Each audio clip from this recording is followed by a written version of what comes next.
Yo, what is going on, everyone? My name is Nick, or the Notorious Fantasy, and in today's video, we're going to be talking about the riskiest running backs going in the early rounds of fantasy football drafts right now, based upon their current average draft position. More specifically, I'm going to be going in on 4 different running backs and discussing why I believe each of these players are somewhat risky going inside of the first 3 rounds of your 2021 fantasy football drafts. But before we get on in to the breakdown of these running backs, I'd like to ask that if you are new to my YouTube channel and you do end up enjoying today's video, to please make sure that you hit that subscribe button down below. Not only is it free, I put out content every single day to help you guys win your 2021 fantasy football championship. And while you're down there, please make sure you hit that like button, whether you are new to the channel or not, to help boost this video up the algorithm so that more beautiful people like yourself can see today's video. I'd also like to let you guys know that I post articles every single day on awesemo.com. So if you want to help me out, please make sure that you check those out in the pinned comment as well as in the link in the description. So without further ado, let's get into it. The first risky running back I want to be talking about is from round number 1, running back of the New York Football Giants, underdog ADP, running back 6 off the board, overall pick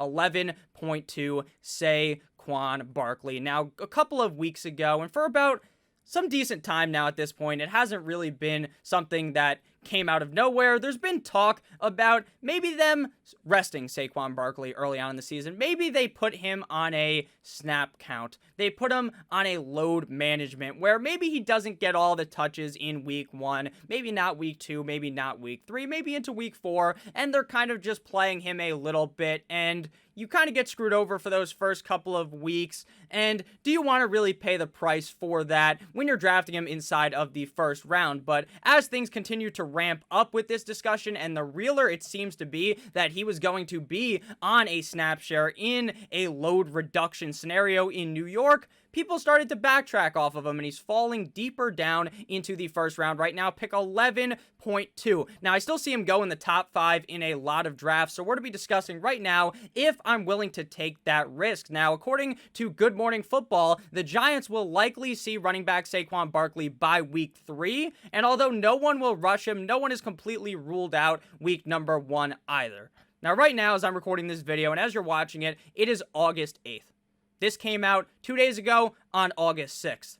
By the end of this month, maybe we will have a better idea by the time a lot of people are drafting on what is going to be happening with Saquon Barkley. Is he going to straight up sit out for the first 2 weeks of the season, or is it going to be a load management? Because to me, what this report sounds like, coming from Ian Rappaport, is that they might not see him for the first 2 weeks of the season, and he might come out and play week 3, but they're also not ruling out week number 1. So to me, this seems like a bunch of vague mumbo-jumbo, in my opinion. I think, personally, that if they sit Saquon Barkley out, which at this point, based upon all that we know right now, I assume is what is going to be happening.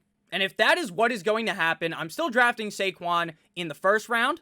If they give him a load management, I believe week 1, on the load reduction where he's not playing as much, the guy's going to fucking tear it up. I believe that's exactly what's going to happen. He's going to just destroy the defense. And then you know what they're going to do week 2? Put him in at a 100% snap share where he normally would be as a dominant workhorse running back in the NFL.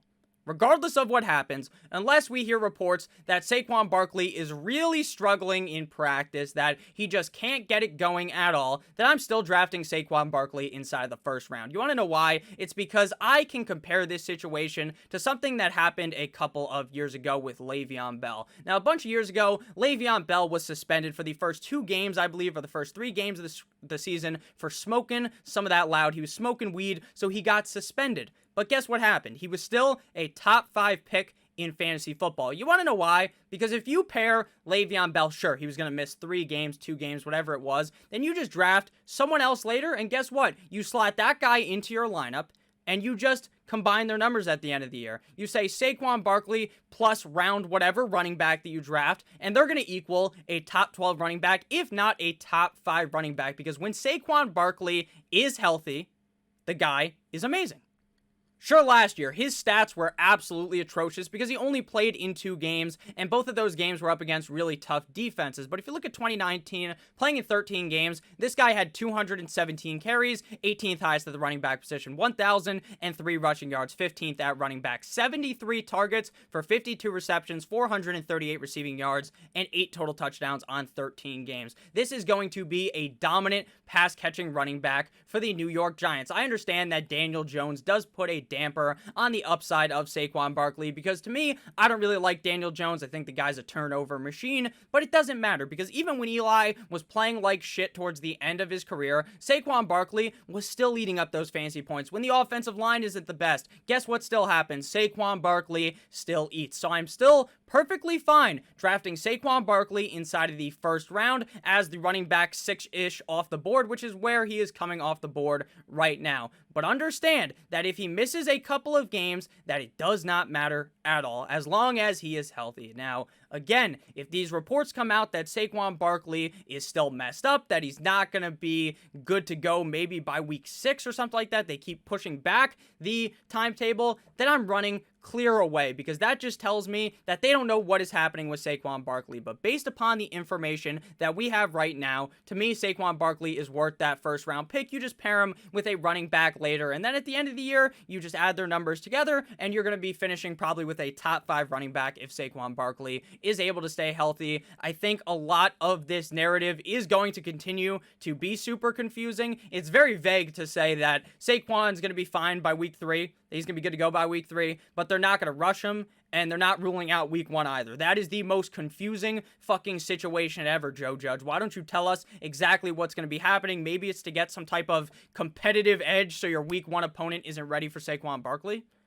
But I digress. I'm still fine drafting Saquon Barkley. Let me know what you guys think about all these risky running backs going in the early rounds, and let me know whether you would draft them or not at their current average draft position. Next up, inside of the first round, we have running back Dalvin Cook, underdog ADP running back number 2, overall pick 2.1 off the board. Now, Dalvin Cook is one of those running backs that most people just dub as injury prone, and I did a video with Dr. Edwin Porras about a couple of weeks ago at this point, and we discussed Dalvin Cook, and I'm going to be playing that video for you right now. It's like a 2-minute clip about Dalvin Cook, and it's going to tell you why there is a reason to be somewhat worried about Dalvin Cook, because according to Dr. Edwin Porras, he believes that Dalvin Cook is a higher risk to be drafting over Saquon Barkley, and Saquon Barkley is not even going to be potentially out there for week number 1. So listen to that real quick, and then we'll head back into this.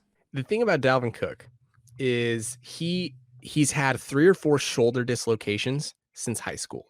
Mm-hmm. When you were fading him, maybe you got there in a flawed way a little bit to a certain extent. Probably, yeah. But you got to the right answer. He should have been somebody that you were looking at more cautiously than I think that most people were. And I wrote about it last year at fantasypoints.com. Regardless of what happened last year, he is still at a higher risk to redislocate those shoulders that he's had surgeries on. This is the 2019 injury that everybody was, that he famously had an issue with. Yeah. He dislocated the shoulder. There is between a 40 and 52% chance that that will happen to him again in his career. Okay. The issue is that we don't know when, right? It's sort of like injuries, sort of when it rains, it pours, like it did for Christian McCaffrey. When it's good, it's good. And it's been good. It was good for him for 16 games. I'm not guaranteeing that his shoulder is going to dislocate again. You can't guarantee those things. As long as he's playing a contact sport, though, it's really difficult to not take that into consideration. He is in the red light tier at my tiers that I just published today. And he's the only player, sort of the top 5 running back type player in that tier, and Saquon is above him. I personally still view Dalvin Cook as the riskiest top 5 running back option on the board. Okay. However, I also get it. The upside is astronomical. So I joked about, somebody could turn around and tell me that I wear 3 pairs of socks to bed too, and I carry around 2 jackets just in case, about Dalvin Cook. And I would get it, and I would get it. But that's personally where I weigh his injuries and his specific shoulder issues. That's how I feel about it. So with all that said, I am still fine with drafting Dalvin Cook because of the injury history that Dalvin Cook has. But I'm just going to bake in the fact that I believe Dalvin Cook's probably going to miss 2-3 games of the season, because that just seems like that's what he does every year. He never completes a season. But when this guy is healthy, when he is Dalvin Cook, he is going to be one of the better running backs in fantasy football. If you're trying to be really safe with your roster, Saquon Barkley is a guy that I probably would not target. Same thing goes with Dalvin Cook, because Saquon Barkley, there's obviously a chance he doesn't play for a couple of games. For Dalvin Cook, there's a chance that he ends up getting hurt again. There's a chance every player gets hurt, so every player has some risk embedded in them, but Dalvin Cook's risk is much higher than these other running backs. So if you're trying to be super safe, you're scared of injury, then don't draft Dalvin Cook. But Dalvin Cook's upside is genuinely running back number 1 overall in fantasy football, so that's the risk I am willing to take. He finished in 14 games last year as the running back 2 in PPR, running back number 3 in half PPR, and the running back number 3 in standard in 2020, averaging 24.1 PPR points per game, 22.6 half PPR points per game, and 21 standard points per game. Meaning, from a points per game perspective, Dalvin Cook was the RB3 in PPR, RB2 in half PPR, and the running back number 2 in standard on a Minnesota Vikings offense that looked like they were trying to sling the fucking pigskin like they were the Kansas City Chiefs or something, because Kirk Cousins looked pretty solid last year, and Justin Jefferson had a really good season. Adam Thielen even had a pretty solid season. So even with them not really being the super duper run heavy team that they were with Kevin Stefanski as the offensive coordinator, Dalvin Cook was still able to put up some big points. Last year, Dalvin Cook had a grand total of 312 carries for 1,557 rushing yards, 111.2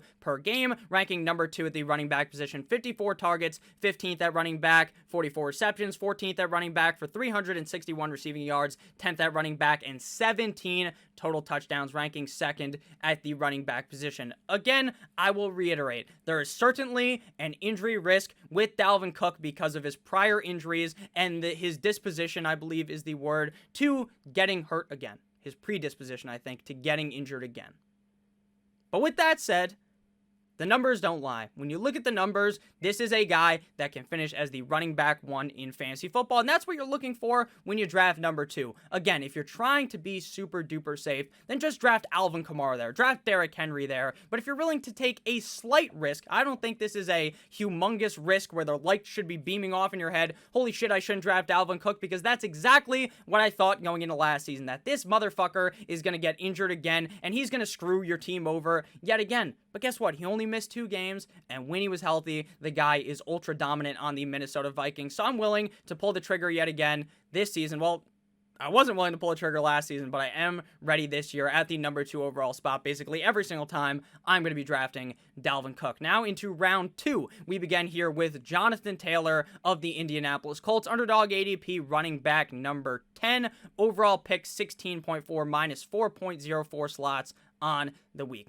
Jonathan Taylor doesn't even have anything happen to him, right? He doesn't get hurt, but his offensive line, Quentin Nelson, and his quarterback, Carson Wentz, are expected to miss 5 to 12 weeks from the surgery date last week, meaning they could miss like 1 game, or they might be missing 9 games, 8 games of the season. So that's a timetable that is just as confusing as the Saquon Barkley one. Now, Jonathan Taylor's offensive line is still going to be solid, and the quarterback play is going to be okay, but losing Quentin Nelson and the other tackle they have there that they brought in, Fisher from the Chiefs, he's going to be gone until October. So this offensive line is clearly diminished, and Jacob Eason is not Carson Wentz. While I'm not a Carson Wentz believer, this is a big peg down for the offensive line and for the quarterback position.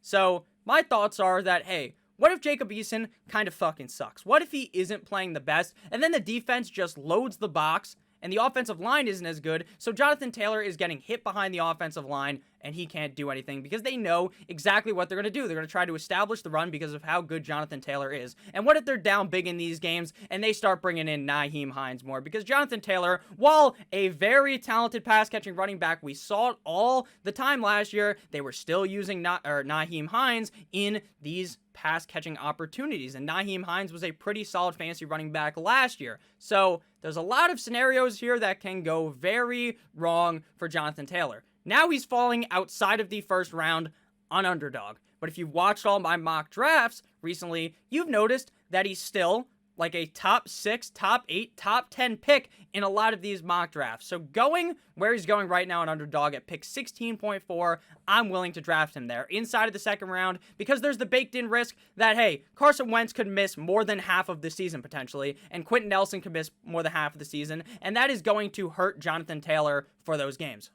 But there's also the flip side of the argument where they're both perfectly fine by a week, 2 weeks, just a couple of weeks into the season. And then you got Jonathan Taylor as a steal inside of the second round. But if you go inside the top 5, the top 6, the top 7, I've kind of moved him out of that range. I don't believe you should be drafting him even in the middle of the first round. At the end of the first round, I'm fine taking him there. So if you're going to draft him at the beginning of the first round, somewhere in the middle, do not do that because there's too much risk, in my opinion, baked in with that with all of the injured players. But, like I'm saying, if he falls, then it's just worth taking him because you know what Jonathan Taylor is. You know how talented Jonathan Taylor is, but there is a lot of risk baked into it. Last year, he had a grand total of 232 carries, 8th highest at the running back position, 1,169 rushing yards, 3rd highest at running back, 41 targets, 36 receptions, 299 receiving yards, and 12 total touchdowns, ranking 4th at the running back position. There's also a worry that some people have that with Marlon Mack back, the Mack attack is back, that maybe that slows things down even further for Jonathan Taylor. I don't really believe in that, if I'm being honest with you, but that is another factor that if you're worried about Jonathan Taylor, you might want to bake in with Marlon Mack getting some more usage over the other 3rd running back that they had last season. So again, with Jonathan Taylor, draft him at the end of the first round or in the second round. Do not draft him in the middle of the first round because you want to know why? When you draft Ezekiel Elliott, there's no worry that Ezekiel Elliott, well, there is actually, that's kind of a bad example. There is some worry about Dak Prescott, but he should be good to go for week 1. So there's no real worry about the quarterback. His offensive line didn't completely just all get hurt. While they don't have the greatest offensive line, that's not as much of a worry for Dak Prescott. For Ezekiel Elliott. Aaron Jones. Nothing happened to Aaron Rodgers. He's back. The offensive line is still fine. There's no worries about that. So just draft them ahead of Jonathan Taylor. But then you get into that range where things get a little dicey, where it's Nick Chubb or Jonathan Taylor. Right now, I'm leaning Nick Chubb, but when you get into Austin Eckler versus Jonathan Taylor, I'm still leaning Austin Eckler, but it's close. And then you get past that, and then how can you take any of those other running backs, a Joe Mixon, a Najee Harris, and Antonio Gibson, over Jonathan Taylor? To me, that's a little bit crazy. So again, if you're in the first round early on, don't draft Jonathan Taylor. But if you're in the late first round or you're in the second round, then I'm very excited to be getting Jonathan Taylor at that discount because there's still a chance that Carson Wentz is perfectly fine early on in the season, and as is Quentin Nelson. So before we get on in to the final running back that is risky that I want to be talking about in today's video, I want to let you guys know that if you did end up enjoying, to please make sure that you hit that subscribe button down below if you are new, and if you're not, make sure that you hit that like button down below, and let me know, please, what you guys think about these risky running backs. Am I off on this? Do you think that you should be completely drafting Jonathan Taylor in the first round? Do you think he's going to be fine? Do you hate drafting Dalvin Cook because you're a little bit worried about the injury? Are you opposite to me on SAQUON Barkley, where you're like, you know what, there's a little too much risk here with him potentially missing 1 to 3 games on the season with a reduced snap share? Let me know down below. So final running back here is DeAndre Swift, running back of the Detroit Lions, underdog ADP overall, pick 33.0, running back number 18 off the board. Now, the reason why I'm a bit squeamish, a bit nervous about DeAndre Swift is because of the coach talk that's going on there. Dan Campbell is talking about how they have a 1A, 1B system there in Detroit with DeAndre Swift and with Jamal Williams. He's talking about utilizing the hot hand approach. The hot hand approach, meaning if DeAndre Swift is hot, then you keep him with the ball. But if he's not as hot, he's not playing as well, then Jamal Williams gets the licks. He gets to go up there, and if he's balling, then DeAndre Swift's going to ride the bench. The hot hand approach, which is great for fantasy if DeAndre Swift can continue to be that hot hand, which I believe he will be fine at doing. But Jamal Williams is no slouch. That is the real biggest issue here. Jamal Williams, while he was behind Aaron Jones, because to me, Aaron Jones is one of the better running backs in the NFL, I don't think DeAndre Swift is necessarily there yet. DeAndre Swift's a pretty good pass-catching running back, but so is Jamal Williams. So I think we're going to see a lot of these games where they're relatively close in snap share. And another factor going up against DeAndre Swift that makes him risky is the fact that the Detroit Lions defense sucks complete and utter ass. This defense is embarrassing. They're going to be getting their back blown out all game long. all game long, just bent over the table relentlessly by these offenses. And then you have Jared Goff there, not Matthew Stafford. You have these wide receivers that aren't Kenny Golladay. They're not Marvin Jones. You don't have a great offensive line. And you add Jamal Williams to this situation, and they're probably going to have to throw the ball a lot late in the game because the defense is ass. The receivers are not the greatest. So DeAndre Swift could be catching some passes, which is good, which is great. But running back 15, I don't know about that. I don't know about that because I think that price is a little too heavy. I think that's a little too high of a price because there's a lot of running backs in that range that I think are a lot safer. Because early on in the draft, to me, you want to be very, very safe on in the draft. I don't want to be drafting a running back that I think's team is terrible and won't be touching the ball that much. I want to keep it safe. I want to draft a Clyde Edwards-Helaire in that range, right? Clyde Edwards-Helaire, you know what the Chiefs are. They're going to be really fucking good.